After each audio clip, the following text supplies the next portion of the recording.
Roger refused to let his past dictate his future by rising to legendary college baseball status. An inspiring story of tenacity, faith, and hope. Against all odds, chronicles Coach Cador's determination to reach higher, to want more, and to dig deeper to find the courage to chase his dreams. Against all odds, get yours today by Cador and Cador Publishing. You are now watching Chopping It Up with Roger Cador and Perry White.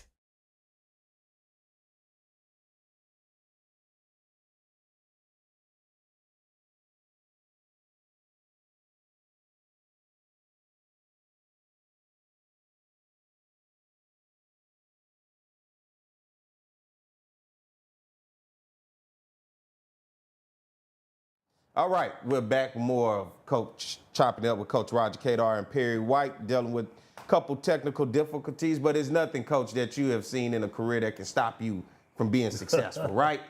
Well, it's the internet now. You can't. It's going to stop you for a few, but it always come back. Yeah. And we'll keep moving forward. Keep moving forward, and that was part of the next conversation that we were having as we discussed. More than anything, your understanding of the evolution of the world and how to put information out there and continuously changing to push something. And that's what you've done with HBCUs throughout your career, not just coaching, not just helping elevate young men and turning them into men and productive citizens and giving them opportunities to pursue a dream to play Major League Baseball and become coaches and whatever else the case may be. But you have continued to carry the weight of making sure that at all else, that you have made sure that HBCUs, because of the low resources and the lack of attention so far that they do not have, that they continue to be on the forefront to open those doors into rooms that otherwise probably would never even be open. Well, I don't want to say never, because I don't want to give myself all that credit.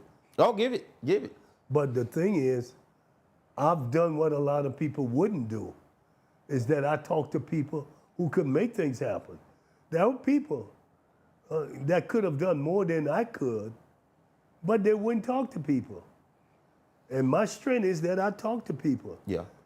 And by talking, I found out there were things going on that we needed to talk a little more about. And by furthering the conversation, it ended up getting to a good place where we could have things happen.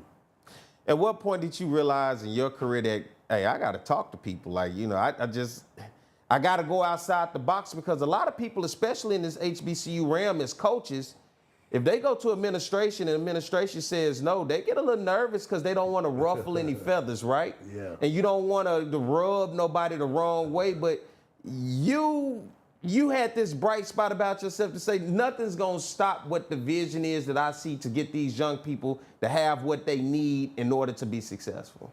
I just tried hard. I just tried a little harder. I believe in what I was trying to do made sense.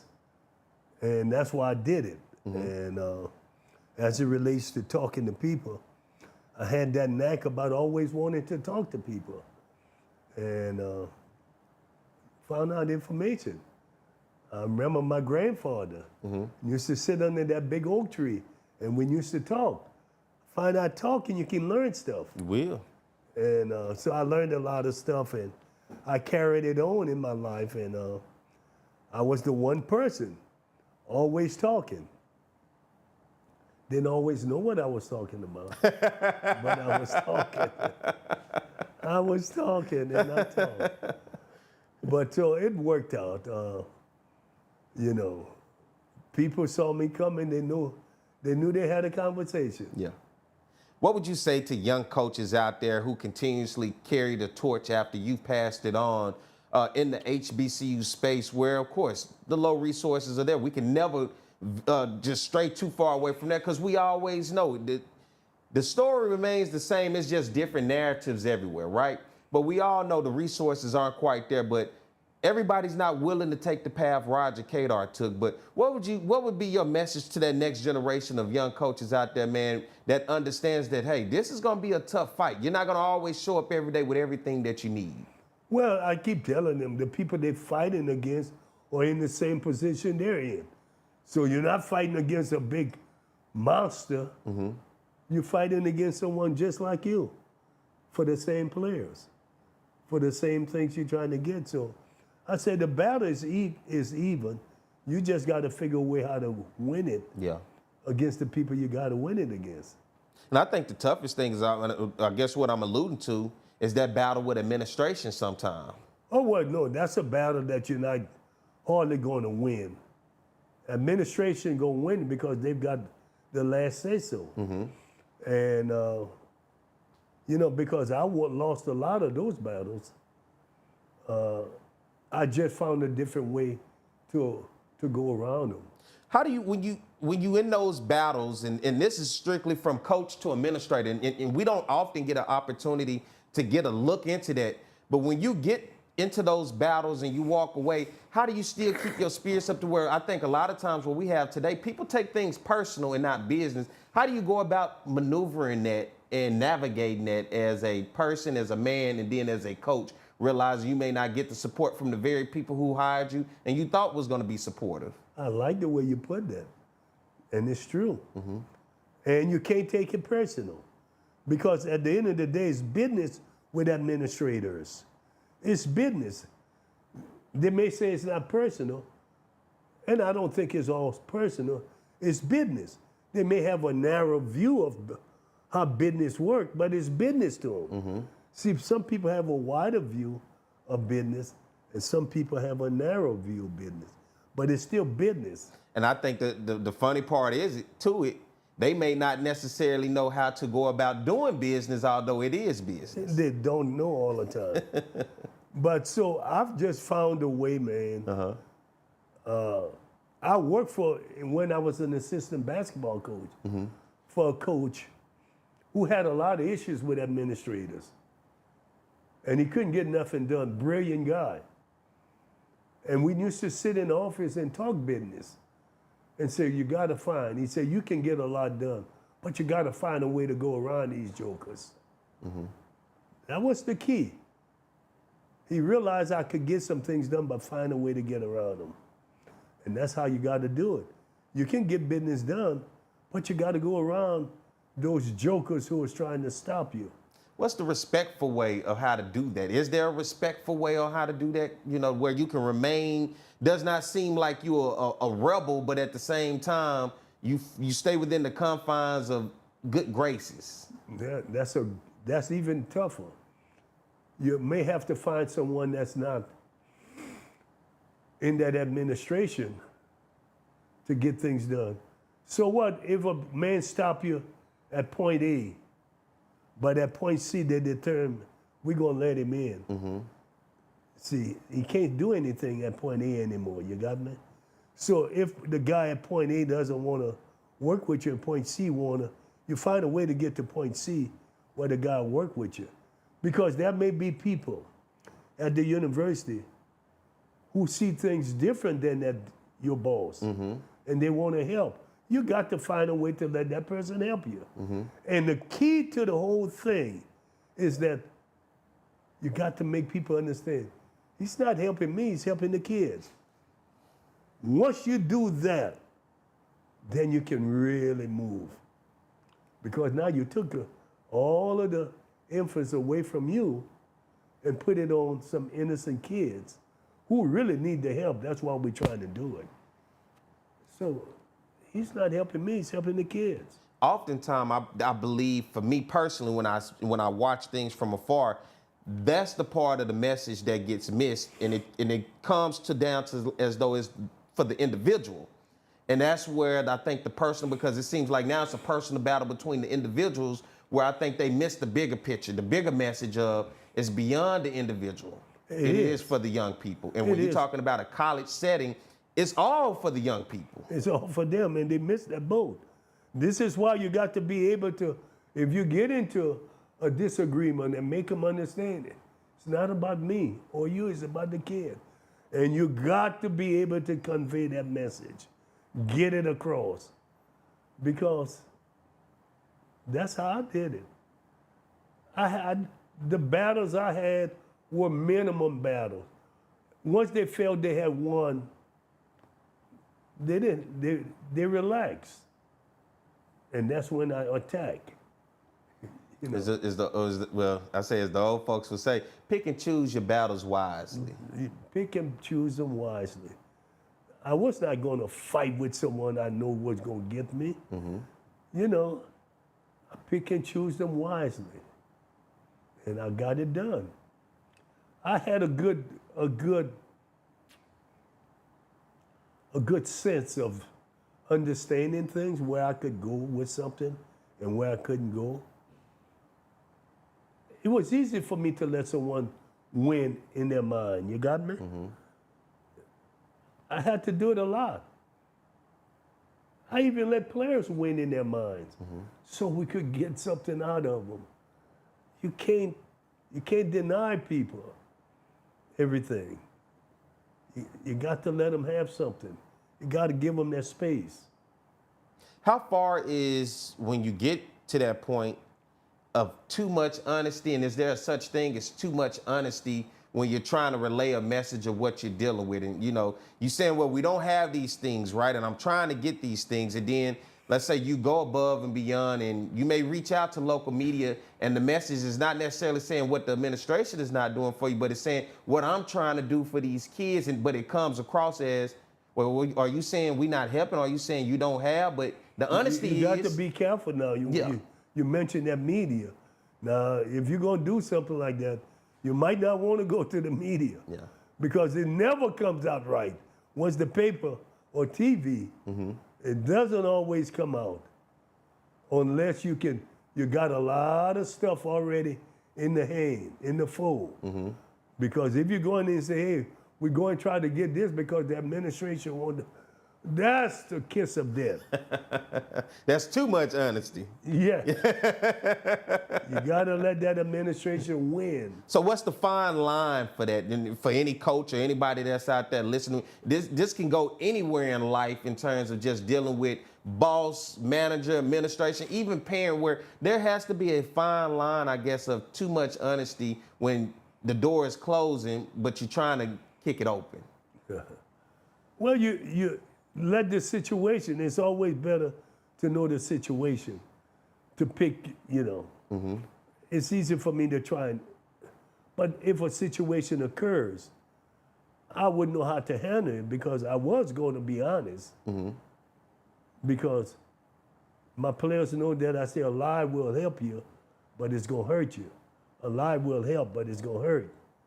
The truth is going to hurt, but it's going to help. The truth is going to hurt, but it's going to help.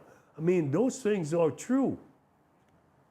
You know, you lie to a person, it's going to make them feel good, but it's going to hurt them. You tell them the truth, damn, it hurts, but it's going to help them. An older man said something, and I maybe shouldn't say it. I'm not Say gonna it, Coach. I want to hear it. I need to hear, let that older man wisdom continue to shed down on the young man.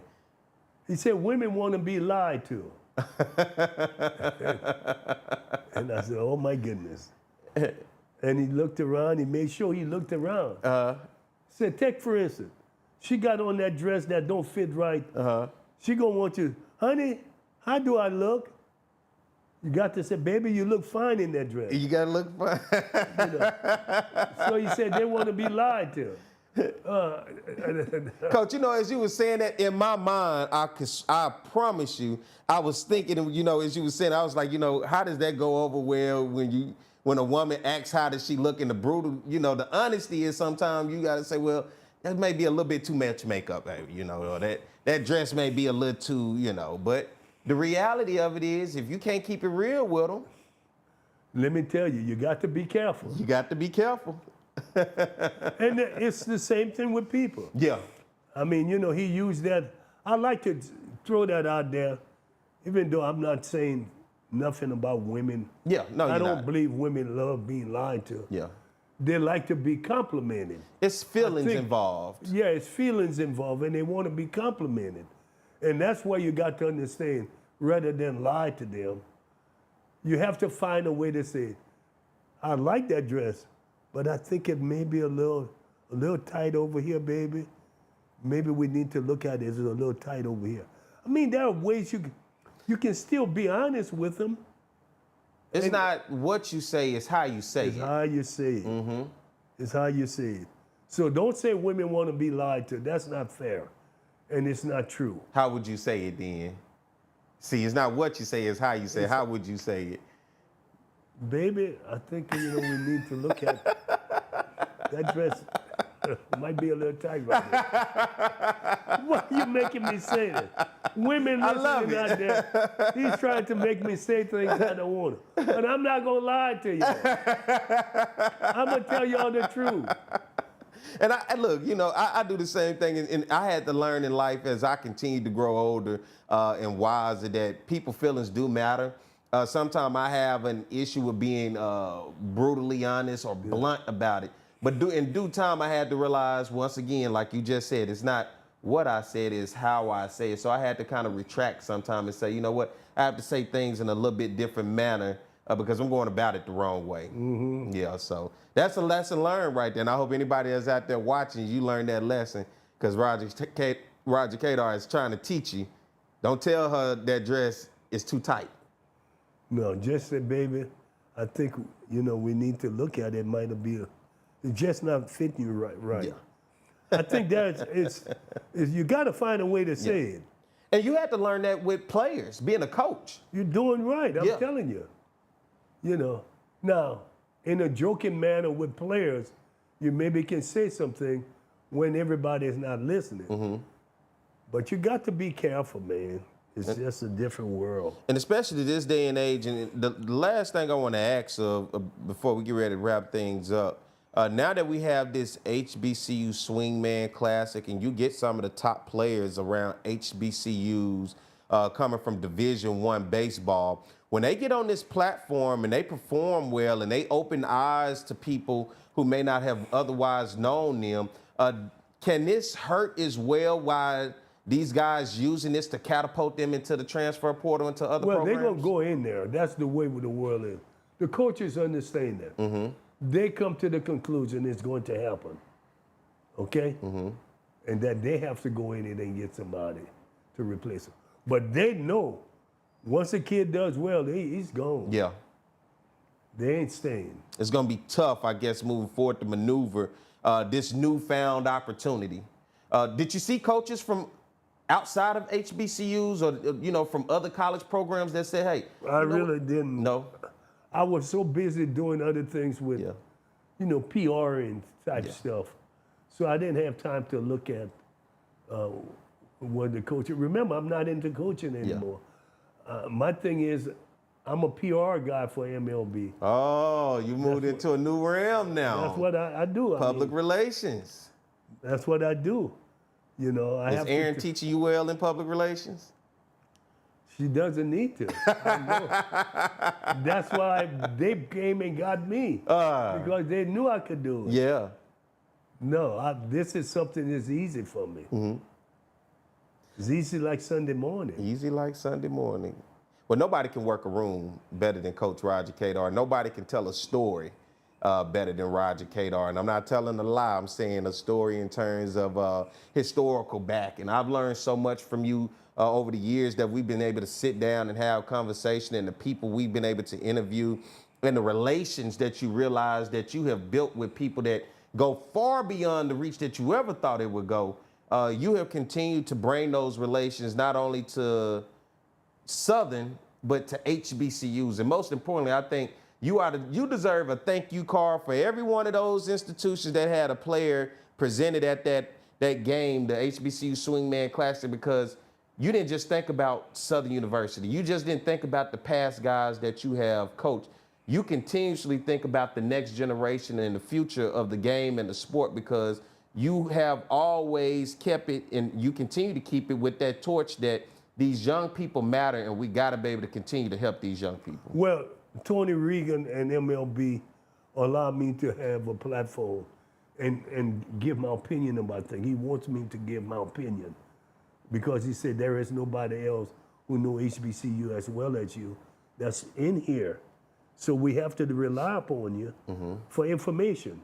So that's the beauty, is that they allow me to talk a lot, tell stories.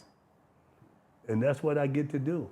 I mean, that's really, really a beautiful thing, that someone wants you to come in and tell what you know. And although you know how to work a room and you can talk, in order to get that history that you have to be able to share now, at some point you had to be a listener. Oh, I had to listen. I listen a lot. I had to be a listener. That's the only way you're going to know it. Have something come in. Yeah. You can't just throw everything out. Something got to come in. So, and I went to as many old gathering where they had Negro League players as I could in the early days. I went and I listened. I wasn't going to ballrooms. I was going listening to those people so I could gather information. Now I can give it back out. And I appreciate you, Coach, for everything that you do to give it back out. I always appreciate the conversation because I'm learning, to be a sponge. And as that sponge, I want to soak up as much history because one day somebody's going to look at me and ask me the questions. And somebody's going to ask me about, what was it when you was around Coach Roger Cador? And I'll be able to then tell my stories with my legs crossed, and have that conversation of, man, what it was like to be with such a great legend and be able to tell the stories that he told me, to pass that history down and continue to share it, as well as come back and watch the conversation that we've had. So, man, I just want to tell you, from me, I appreciate it each and every time I'm able to sit down because I'm always learning something new. And in life, you always learn. There's more to learn. You don't know it all. You can learn something each and every day. Right when you thought you figured it out, there's more to learn. So, Coach, I appreciate you for always bestowing wisdom on me, telling me a story, giving me something more to learn about in life, and teaching me. So, and I'm pretty sure that speaks volumes to all of your past players as well. Thank you so much, sir. Well, guess what, guys? We have reached another episode of Chopping It Up with Coach Roger Cador and Perry White. Great weekend, Coach. I'm glad you made it back safe from Arlington. And hope you didn't eat too much over there. Everything came back. You good? Get on a diet this week? What up? Well, I didn't eat much, but the food was really good. Again, MLB, they do everything first class. So do it first class. Really good food. So, but I'm eating very little, so I'm not eating a lot. They had some people who went above and beyond. They pigged it out pretty good. You know me, I love food. You talking about pigging it out, listen. Oh my goodness, I saw some people. Man, they had their plates. I told Junior, I said, man, this steak is good. Oh, that steak was so good. I said, this is as good as it gets. Did you right? Oh, yeah. Well, Coach, I'm glad you made it back, man. I look forward to you. We'll be doing this again next week. On Monday, if everything stays the same. I hope you guys have enjoyed this. Of course, this is part 2. If you want to go back and watch part 1, we had some technical difficulties, but you can go back and check it out. But both segments, I think, are worth listening. Anybody out there, especially HBCU presidents, ADs, baseball players, just doesn't matter, supporters, lovers. This is something I think worth watching. He's somebody worth listening to because he has a ton of history to be able to teach. And I think you need to go back and listen to that history as we continue to evolve. And so we thank you guys for watching. Be sure to go subscribe to our YouTube channel. As always, you can follow Roger Cador on Instagram as well as on Facebook. And you can follow me as well. We are both there. So I hope you guys have enjoyed it. We'll see you again next week. Coach, get us out.